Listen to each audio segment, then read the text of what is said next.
মিনাল খাউফ, আমি আল্লাহ মানুষকে ভয় দিয়া পরীক্ষা করব। ওয়াল জু, আমি আল্লাহ মানুষকে ক্ষুধা দিব, ক্ষুধা দিয়া পরীক্ষা করব। ওয়াল আমওয়াল, আমি আল্লাহ মানুষের সম্পদ কমায়া দিব, দেখব আমি আল্লাহর প্রতি ধৈর্য আছে কিনা। আমি আল্লাহ তার জান নিয়েও পরীক্ষা করব, দেখবো আমি আল্লাহর প্রতি তার ধৈর্য আছে কিনা। ও মুসলমান ভাই, আজকে আল্লাহ রাব্বুল আলামিন তোমার আমার সন্তানকে যদি দুনিয়ার থেকে নিয়ে যায়, তুমি আমি ধৈর্যহারা হয়ে যাই, আল্লাহকে সাথে সাথে বলে ফেলি, আল্লাহ আমার সন্তানকে দেখলেন, আর পৃথিবীর মধ্যে কারো সন্তান কি নাই। আপনি আমি আল্লাহর বিরুদ্ধে কথা শুরু করে দেই, অথচ আপনার আমার আল্লাহর উপরে শুকরিয়া আদায় করা দরকার ছিল। আল্লাহ যা করেন ভালোর জন্যই করেন, কিন্তু আপনি আমি শুধু আল্লাহর বিরুদ্ধে অভিযোগ করি। আপনার আমার ধৈর্য নাই। ধৈর্যের অনেক দাম রে যুবক। তুমি যদি ধৈর্য ধারণ করতে পারো, আল্লাহ তোমাকে সিঁড়ি দিয়া উপরে উঠাইতে উঠাইতে অনেক উপরের দিকে উঠায় দিবেন, তুমি বুঝতেও পারবা না। কিন্তু আজকে তোমার ভিতরে ধৈর্য না থাকার কারণে তুমি নিচে পড়ে আছো। এ যুবক, চিন্তা করবা, তুমি যদি ধৈর্য ধারণ করে আল্লাহর দিকে আগাইতে পারো, দেখবা আল্লাহ তোমাকে অল্পতেই অনেক উপরে উঠায় দিবে। ধৈর্যের অনেক দাম। ধৈর্য অমূল্য একটা সম্পদ। আজকে ওই ধৈর্য আপনার আমার মাঝে নাই। এরে যুবক, একবারও চিন্তা করেন না, আপনার ভিতরে যে আজকে ধৈর্য নাই, এই মুহূর্তে যদি আপনি মারা যান, আপনার কি অবস্থা হবে? ওই চিন্তা আপনার আমার ভিতরে যদি থাকতো, তাহলে আল্লাহকে সবসময় ভয় করতাম। আপনার আমার ভিতরে ধৈর্য নাই, এই জন্য আল্লাহর মুহাব্বত, আল্লাহর ভয় আপনার আমার ভিতরে নাই। যদি আপনার আমার ভিতরে আল্লাহর ধৈর্য, আল্লাহর ভয় থাকতো, তাহলে ধৈর্য ধারণ করতাম। আপনার আমার ভিতরে ধৈর্য নাই, এই জন্য আল্লাহকে ভালোবাসতে পারি না। ও ভাই আমার, ভালো করে শুনেন, আমার রাসূল একদিন দ্বীনের দাওয়াত দিতে দিতে ক্লান্ত হয়ে ইমরান বিন হুসাইনকে নিয়া আমার রাসূল তার মেয়ে ফাতেমার বাড়িতে গেলেন। ফাতেমার বাড়ির সামনে গিয়া দরজায় নক করছে, ও মা, আমি তোমার বাবা মুহাম্মদ, দরজাটা খুলো মা, দরজাটা খুলো। ফাতেমা, ও ভাই, ধৈর্যের কত দাম, ধৈর্যের কত দাম। ফাতেমা রাদিয়াল্লাহু তাআলা আনহা ডাক দিয়া বলতেছেন, বাবা দরজা খুলতে পারবো না। বলে, মা কেন? বলে, বাবা অনেক দিন পর্যন্ত একটা কাপড় পরতেছি, ছিঁড়ে গেছে, ওই কাপড় নিয়ে আমি তোমার সামনে কিভাবে আসব? আল্লাহর নবী চোখের পানি ছেড়ে কেঁদে দিলেন। চোখের পানি ছেড়ে কেঁদে আল্লাহর নবীর গায়ে একটা চাদর ছিলেন, ওই চাদরটা জানালা দিয়া আম্মা জান ফাতেমাকে দিলেন, মা এটা পরে আসো। ফাতেমা এবার চাদরটা গায়ে লাগায়া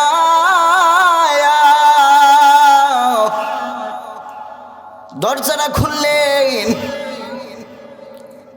দরজাটা খোলার পর আমার রাসূল তার মেয়ের পাশে বসলেন।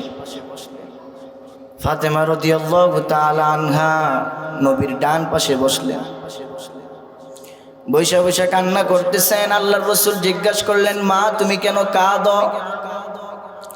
বলে, বাবা আজকে 3 দিন পর্যন্ত চুলার মধ্যে আগুন জ্বালাইতে পারি না, ঘরের মধ্যে কোনো খাবার নাই। ও বাবা, আমার সন্তানগুলা 3 দিন পর্যন্ত না খেয়ে আছে। ও বাবা, আমার হাসাইন হুসাইন ক্ষুধার যন্ত্রণায় কাঁদে, আমি তাদেরকে খাবার দিতে পারি না। ও বাবা, তুমি জানো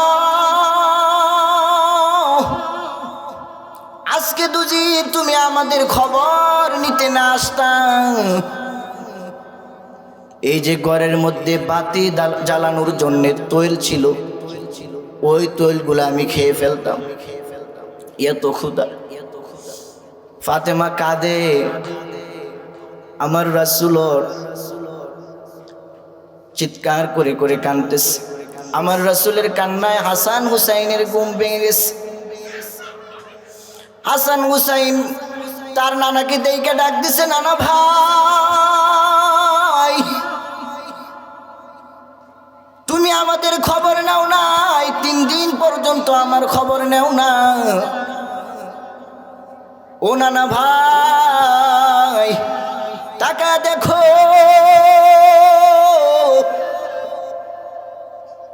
এই কথা বলে হাসান হুসাইন তাদের গায়ের মধ্যে যেই গেঞ্জিটা ছিল ওই গেঞ্জিটা সরাইয়া দিয়া বললেন, নানা ভাই তাকায়া দেখো, আমাদের পেটটা পিঠের সঙ্গে লেগে গেছে,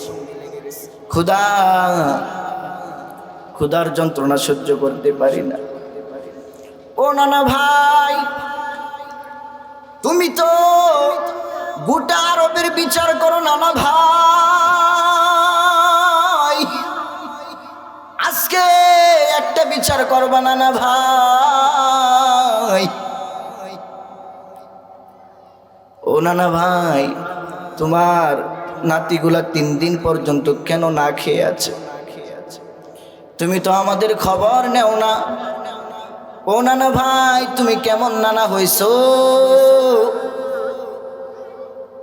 ও নানা ভাই নানাদের নাতিদেরকে তো নানারা অনেক আদর করেন, তুমি তো আমাদের খবরটাও নিলা না।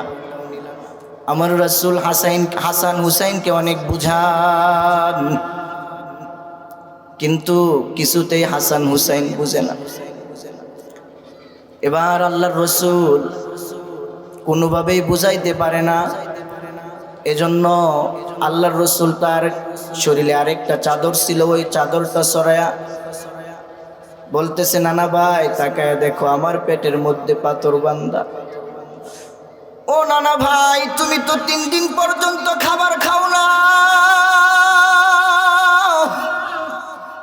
আজকে 7 দিন হয়ে গেল নানা ভাই, আমি খাবার খাই না, পেটের মধ্যে পাথর বেঁধে তোমার বাড়িতে আসলাম, তুমি কার কাছে বিচার দাও নানা ভাই। হাসান হুসাইন কান্নার মধ্যে হাসি দিল, হাসি দিয়া বলতেছে, ও নানা ভাই আপনি চিন্তা করেন না, আমরা দুজন আপনার সঙ্গে মজা করেছি। ওরে ভাই না না, হাসান হুসাইনের এত ক্ষুধা,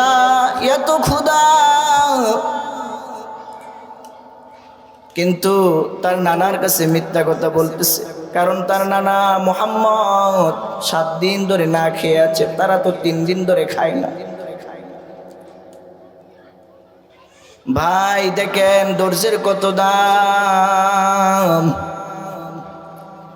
ধৈর্য ধরার কারণে আল্লাহ রাব্বুল আলামিন আম্মা জান ফাতেমাকে জান্নাতের সরদারনি বানায় দিছেন, আর হাসান হুসাইনকে জান্নাতের সর্দার বানায় দিছেন।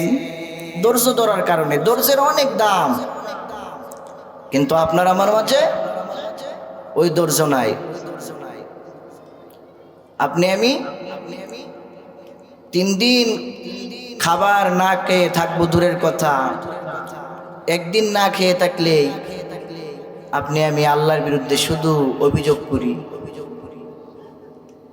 আল্লাহর বিরুদ্ধে শুধু আমরা বেশি কথা বলা শুরু করে দিই। অথচ সর্ব অবস্থায় ধৈর্য ধরা আপনার জন্য দায়িত্ব। যেইভাবেই থাকেন ওই অবস্থায় আল্লাহর শুকরিয়া আদায় করা, কিন্তু আপনি আমি তা করি না। আজকে আমরা ধৈর্য হারা। এরে যুবক,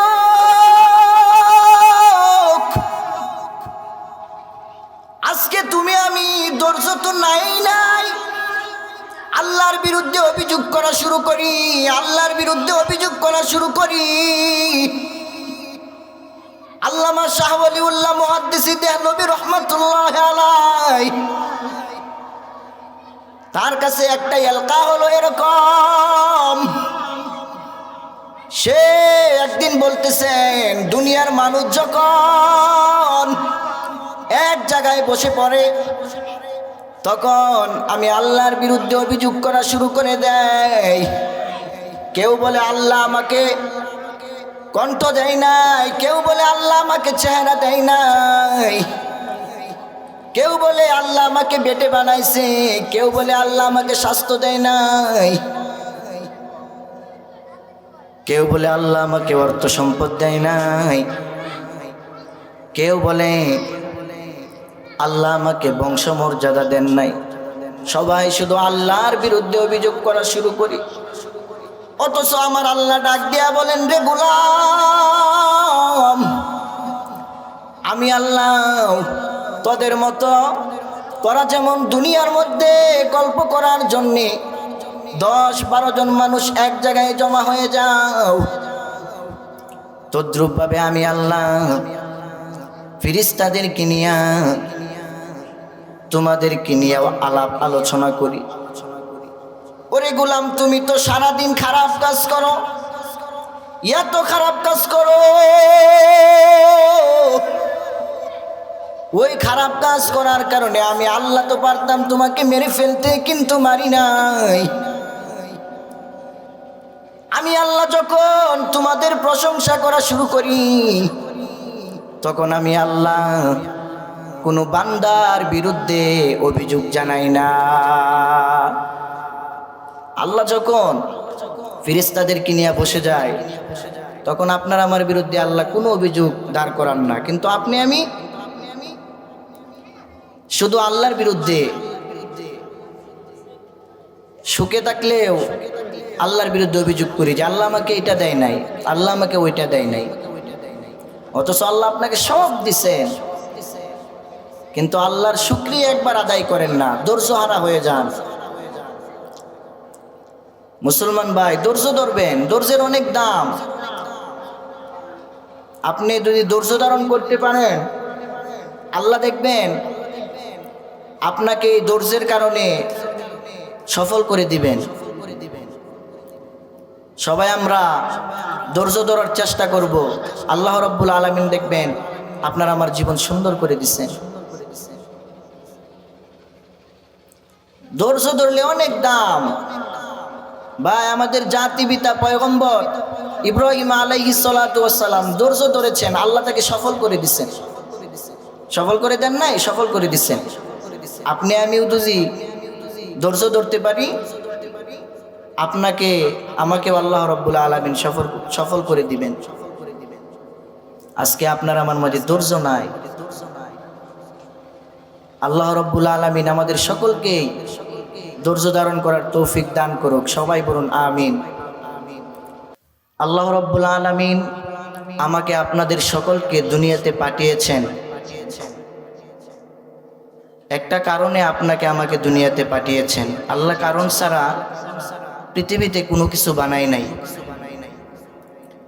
আমি আজকে আপনাদের সামনে ধৈর্য নিয়ে একটু আলোচনা করব। ধৈর্যের কত দাম। আজকে মুসলমানের মাঝে ধৈর্য নাই, আমরা ধৈর্যহারা হয়ে যাই। এই ধৈর্যের ব্যাপারে অল্প কিছুক্ষণ আলোচনা করব। আল্লাহ রাব্বুল আলামিন যেন আমাকে সুন্দরভাবে বলার এবং আপনাদের সকলকে আমলের নিয়তে শোনার তৌফিক দান করেন। সবাই পড়ুন আমিন। মুসলমান ভাই, ধৈর্যের অনেক দাম। আপনি যদি ধৈর্য ধারণ করতে পারেন, আল্লাহ রাব্বুল আলামিন আপনাকে অনেক উপরে উঠাইয়া দিবেন। আপনার মধ্যে ধৈর্য থাকতে হবে। আল্লাহ বলেছেন, ইন্নাল্লাহা মা'আস সাবিরিন, আমার যেই বান্দাগুলো ধৈর্য ধরে আমি আল্লাহ তার সাথে আছি, তার কোনো ভয় নাই। ধৈর্য নিয়ে আপনি একটা কাজ করবেন, আল্লাহ আপনাকে উপরের দিকে উঠাইয়া দিবেন। ধৈর্যহারা হবেন, সফল হতে পারবেন না। ধৈর্যের অনেক দাম। আজকে আপনি আমি একটা ব্যবসা শুরু করলে ওই ব্যবসার মধ্যে যদি লাভ না হয় তাহলে আপনি আমি ধৈর্যহারা হয়ে যাই যে আল্লাহ রাব্বুল আলামিন আমাকে লাভ করার মতো কোনো সুযোগ দিলেন না। ধৈর্যের অনেক দাম। আপনি যদি ওই অবস্থায় ধৈর্য ধারণ করে চেষ্টা করতেন কিংবা আল্লাহর শুকরিয়া আদায় করতেন, আল্লাহ আপনাকে অনেক উপরের দিকে নিয়ে যাইতেন। এক সময় দেখতেন ব্যবসার মধ্যে অনেক লাভ করিয়ে দিতেন, যা দিয়ে আপনার সারা জীবন চলে যাবে, তাও শেষ হবে না। কিন্তু আপনার আমার মাঝে আজকে ধৈর্য নাই। ভাই,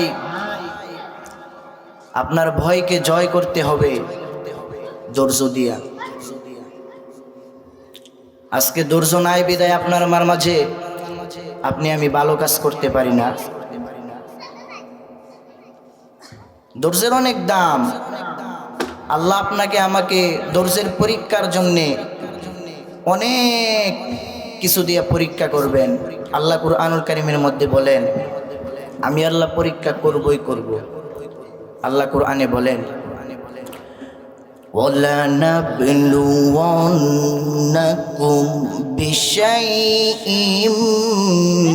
مِّنَ الْخَوْفِ وَالْجُوعِ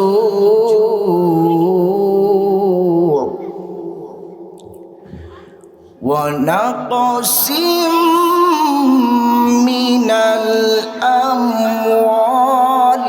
وَالْأَنفُسِ وَالثَّمَرَاتِ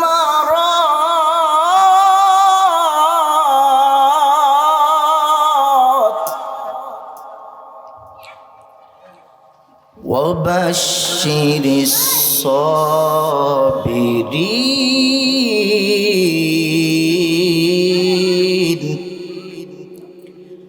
আল্লাহ রাব্বুল আলামিন বলেন, আমি আল্লাহ মানুষকে অনেকভাবে পরীক্ষা করব। মুসলমান ভাই, আল্লাহ রাব্বুল আলামিন আপনাকে অনেকভাবে ধৈর্যের পরীক্ষা নেবেন। এজন্য বলি, আমরা সবাই ধৈর্য ধরার চেষ্টা করব। আল্লাহ রাব্বুল আলামিন আমাদের সকলকেই যেন ধৈর্য ধরার তৌফিক দান করেন। সবাই পড়ুন আমিন। ওয়া আখির দাওয়ানা আনিল হামদুলিল্লাহি রাব্বিল আলামিন। আসসালামু আলাইকুম ওয়া রাহমাতুল্লাহ।